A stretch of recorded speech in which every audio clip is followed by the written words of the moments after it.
To call the Bluff City Board of Mayor and Alderman regular meeting Tuesday, May the 2nd, 2017, 7 p.m. To order. Roll call, please, Sharon. Alderwoman Madison. Here. Alderman Stratton. Here. Vice Mayor Harrington. Here. Alderman Harrison. Here. Alderman Bowling. Here. Okay. Can we have a prayer by Vice Mayor Ray Harrington, First Christian Church, immediately following the Pledge of Allegiance to the flag? Let us pray. Lord, we come to you on this beautiful day. We ask that you are with us during this meeting. We ask that all the decisions that we make and are made during this meeting be for the best for the town of Bluff City. We thank you for everything you do for us each and every day, and ask that you forgive us when we fail you. In your Son's holy name we pray. Amen. Amen. Pledge allegiance to the flag of the United States of America and to the republic for which it stands, one nation, under God, indivisible, with liberty and justice for all.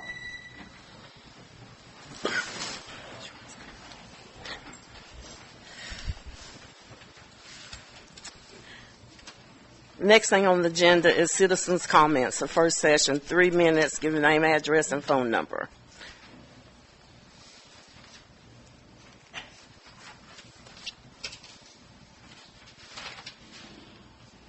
Do you have any comments? If not,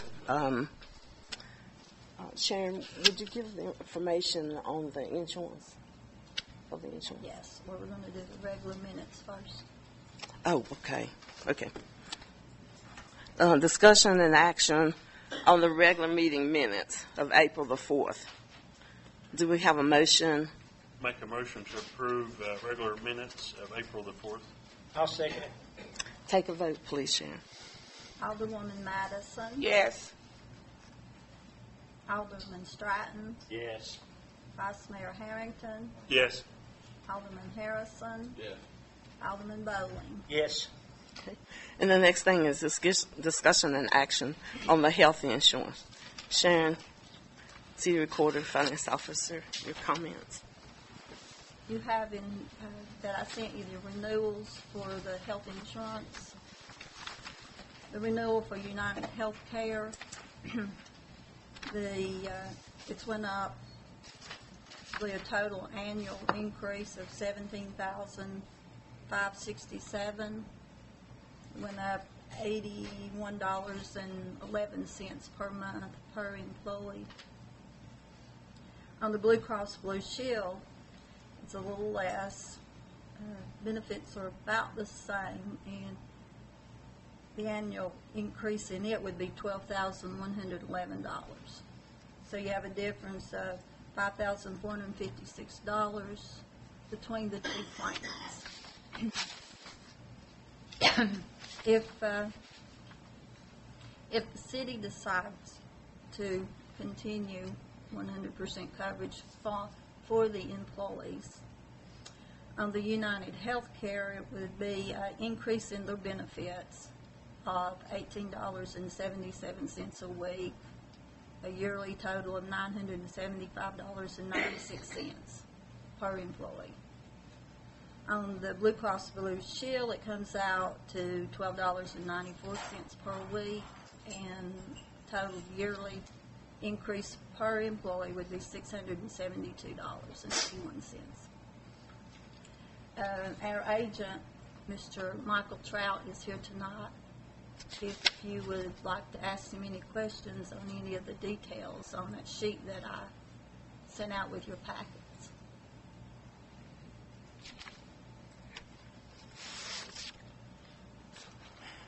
The Blue Cross plan seems to be the better of the two, correct? Where it's got a 90% versus 80% pay rate as far as the insurance. Yes, it's in that. In that manner. Yes.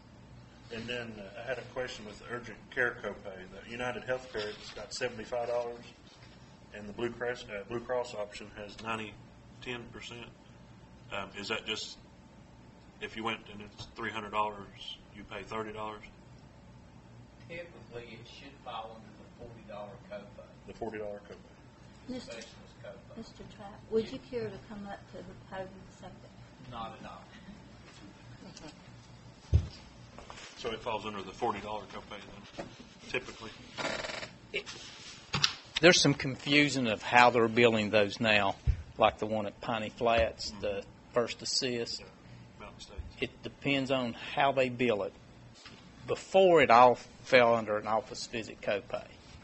Now, sometimes they've got specialists that they can bill under. It's just, I mean, I don't mean to be vague, but it's just, yeah, it's tough to answer. You tell me how they're going to bill it, and I'll tell you exactly how it's going to be covered. Right.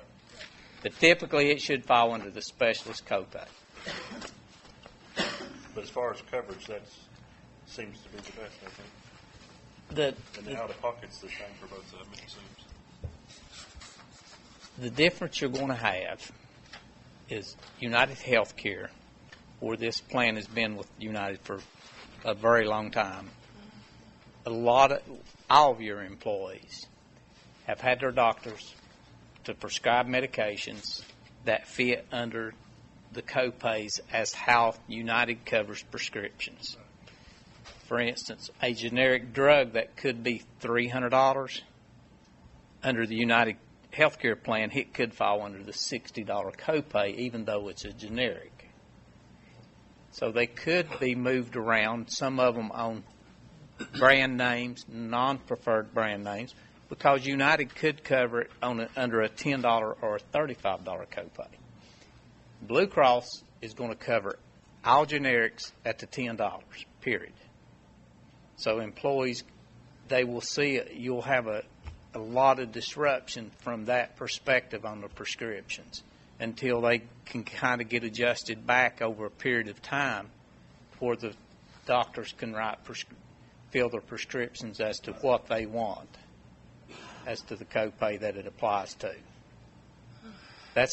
That would be the big difference you'd see. Now, haven't some doctors' offices stopped taking United Healthcare? I'm not aware of anybody pulling out of the I don't know, network some of any places do. significance. Okay.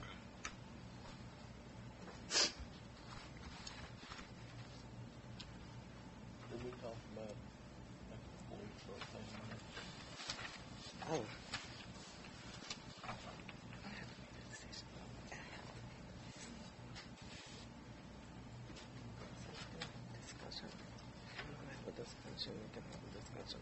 Do you have any more questions for him? No.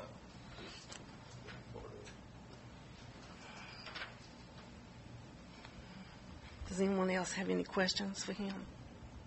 These are all the questions I had. Good. You have any, Shane?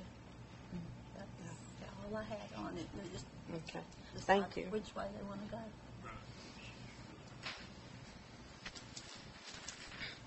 Are you, since No. you take tomorrow what you want to do, or how Yes. you want to do it? Yeah, I'll contact you tomorrow if you want to, or wait. Does anyone have a motion as to which way you want to go?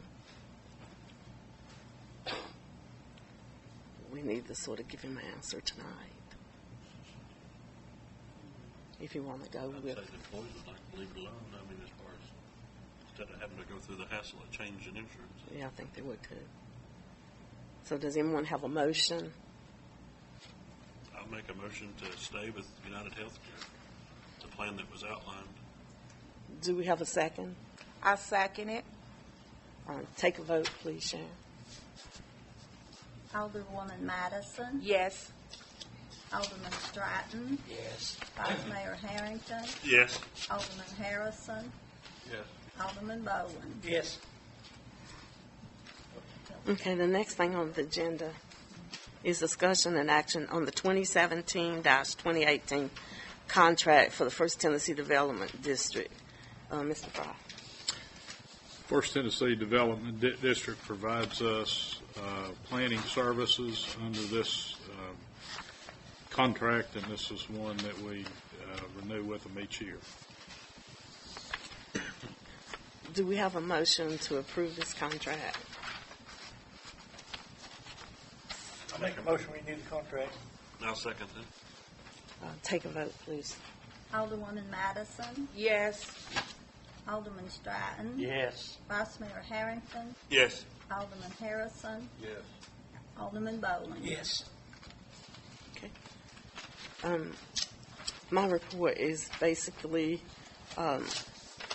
one thing I would like to mention is the $1,000 that the board contributed to the animal clinic. They were able to use $795 of that to do a sign at the site. So they were very pleased that the board agreed to donate the $1,000. And basically, I have attended several meetings and taken care of the other things at City Hall, and things continue to go good. The money continues to grow. We'll have a report from the city attorney.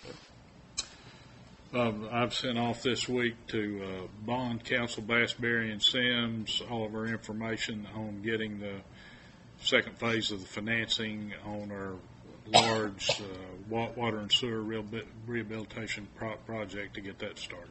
Okay, thank you. Okay, discussion and action on the financial report. Sharon Green, City Recorder and Finance Officer.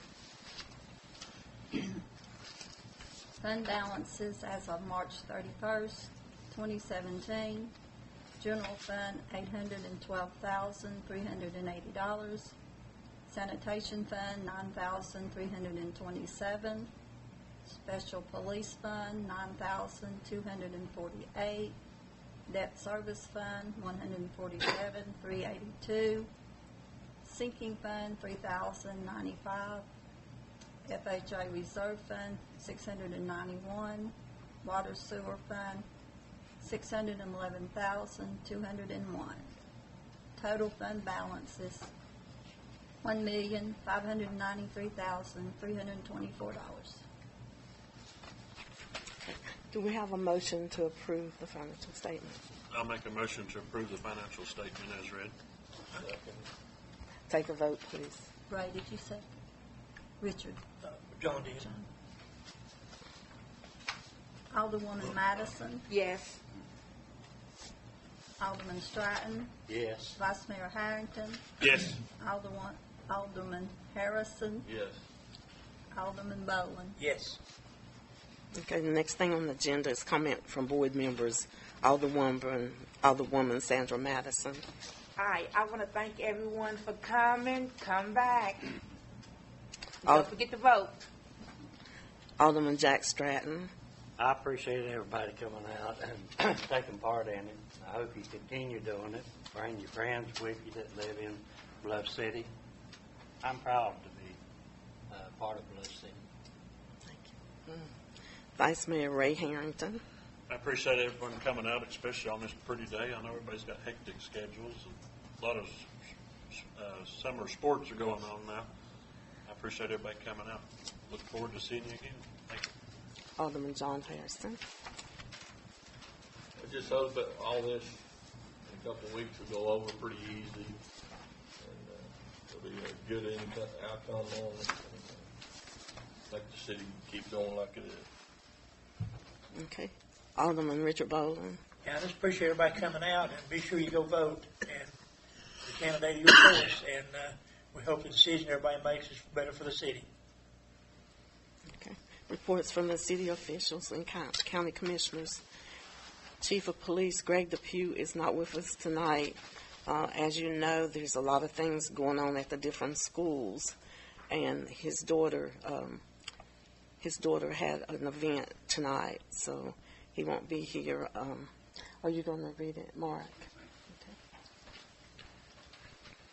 Evening, Mayor and Board of Aldermen. Last month was a great month. We had the Bristol race. There's been a lot of traffic. Everything went smooth with that. We're grateful for that. Calls for assistance. We had 165 total calls. We issued 125 citations, 34 warning citations. We patrolled 5,435 miles, had 14 arrests, 18 offense reports, 9 alarms, 8 accidents, 5 animal calls, 16 MSD reports, 6 funeral escorts, 8 domestics, 2 DUIs, and 5 drug violations. Okay, thank you. I have one question. Does anyone have a question? Did all the light bars get installed in the new police cruisers? We're expecting one back tomorrow, and the other one will be another week. Should have one hopefully tomorrow. Thank you. Public Works Supervisor Alan Moultrie, he's not with us tonight because he has 2 daughters that had 2 separate events. So we'll move on to the Water Department, Dean Fields. Good evening, Mayor and Board. Evening. During the month of April, we treated an average of 228,000 gallons per day. Our tank level averaged out at 46.7 feet for the month of April. Due to heavy rainfall on April 21st through the 24th, our water plant experienced some minor problems, but with the work of city employees, the matter was quickly addressed and solved without any water service being interrupted, and at no time was the water quality affected. And I want to take a minute to brag on the guys. You know, it was hectic when all this rain happened. We was in flood stage. Everybody pulled together and done what they're supposed to do, and they deserve credit for doing that. And I was very pleased with how everybody done it. That's great. Thank you. Yes. In the distribution system, we repaired several leaks and are planning to repair more in the next couple of weeks. As warm weather approaches, we will begin our flushing program to maintain our distribution system. And I want to thank everyone for reporting any water leaks, and please continue to do so. If anyone has any questions, concerns about our water system, please contact me through City Hall, and I will be glad to answer any questions that you may have. Anybody have any questions? Thank you. Thank you, Dean. Thank you. Now, Sullivan County Commissioners, Sherry Grubb. Yeah.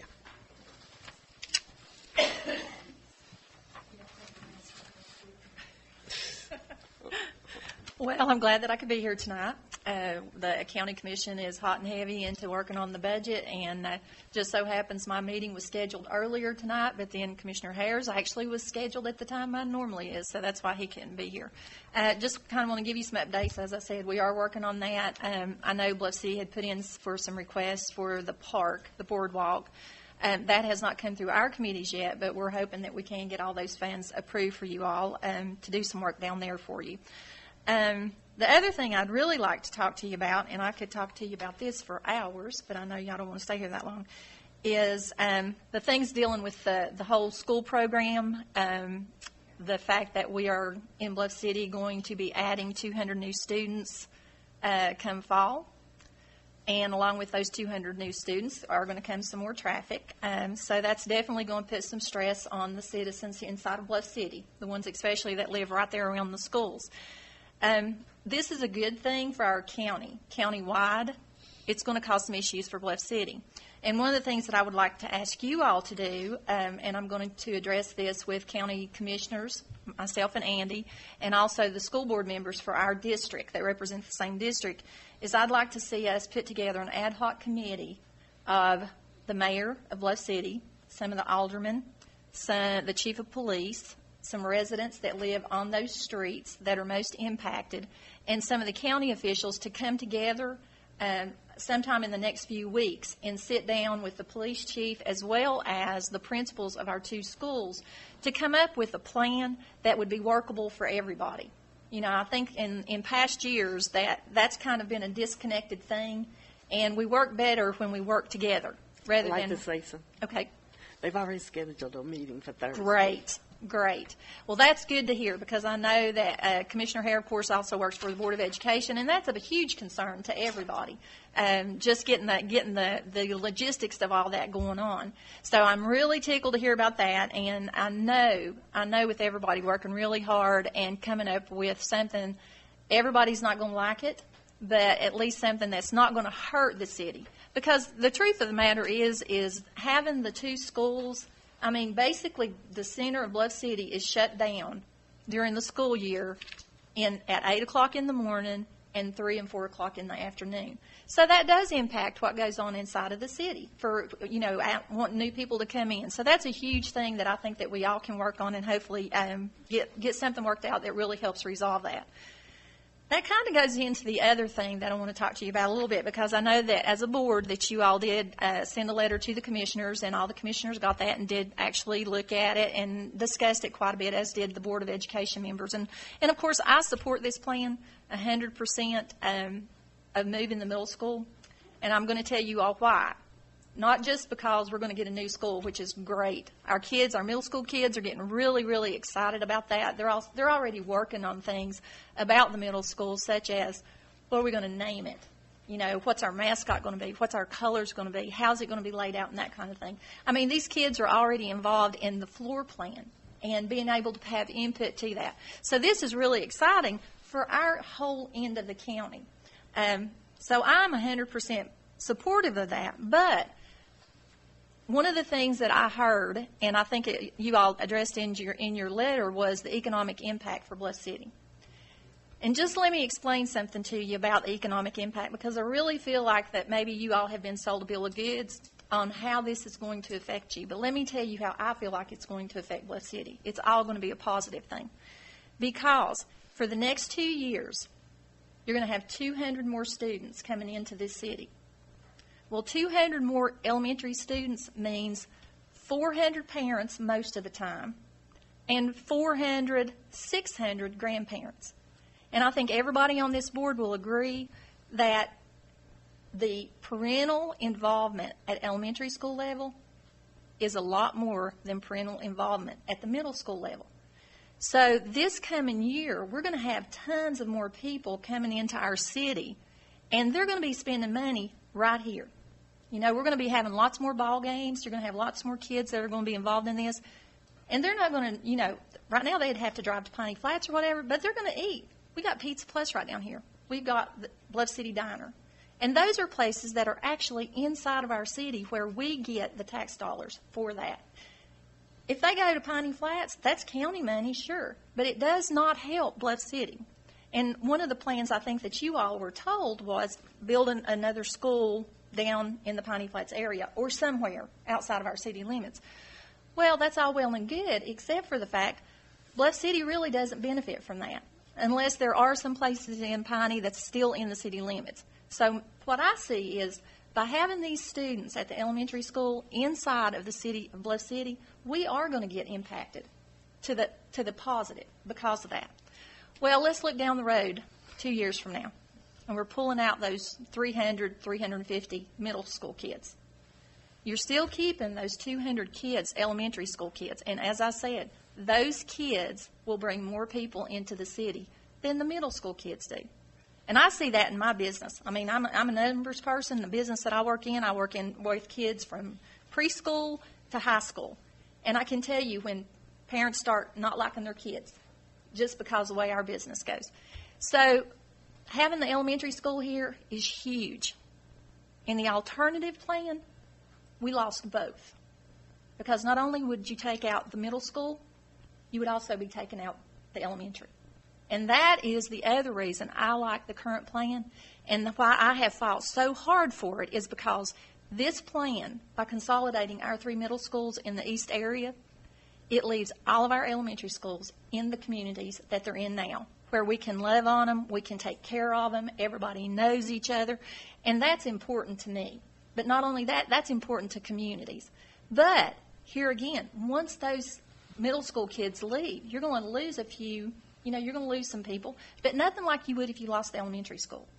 So we're still going to have a lot larger elementary school, which is going to make up a little bit for the ones that we're losing out of the middle.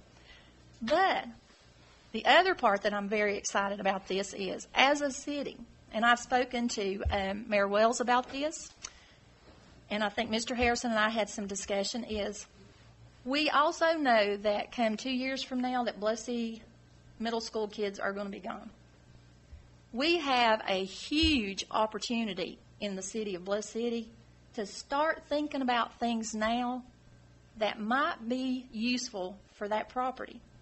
It's owned by the school system, and they will determine what happens to it. But I'm asking you all to go ahead and get that in your heads now, because I think that we could make that into a huge draw for the city of Bluff City, because it is centrally located inside of the city limits. You know, you've got a football field there. You've got a baseball field.